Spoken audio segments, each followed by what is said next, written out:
Hi friends, চলে আসলাম একটা নতুন ভিডিও নিয়ে। দেখো, আজকে টমেটো গাছ সম্বন্ধে কিছু বলবো।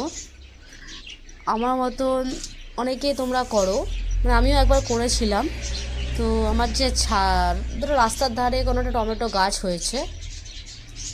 তো ফার্স্ট যখন আমি গার্ডেনিং করতে চেয়েছি, যখন আসি গার্ডেনিংয়ে, তো ফার্স্টে আমি ওরকম করেছিলাম। একটা গাছ এনেছিলাম, টমেটো গাছ, ধরো রাস্তার পাশে হয়েছিল। তো ওই গাছটা আমি এনে টবেতে লাগিয়েছিলাম।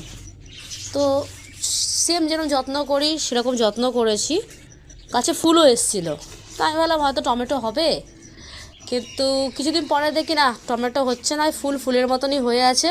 আমরা যখন ছোটোবেলায় খেলতাম না, গুড়ি গুড়ি টমেটো মতন হয়ে থাকে, ঠিক ওরম টাইপের গুড়ি গুড়ি গুড়ি ফল আসছে, ওর থেকে ফল বড় হচ্ছে না।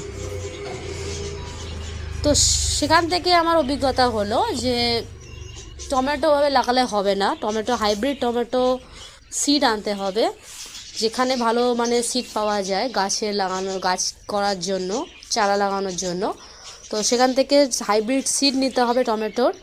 বেশি দাম নেয় না, 10 টাকা ইজিলি পাওয়া যায়। 10 টাকা, আমার ছাদে যা টমেটো গাছ আছে, আমি 10 টাকারই সিড কিনেছি, প্রচুর গাছ আমার হয়ে গেছে। তো ওই সিড দেওয়া যায়। আর এক হয়, যেখানে নার্সারি আছে, নার্সারি থেকে যদি তোমরা টমেটো গাছ নিয়ে আসো, তো সেটা তোমরা টমেটোর ফলন পাবে।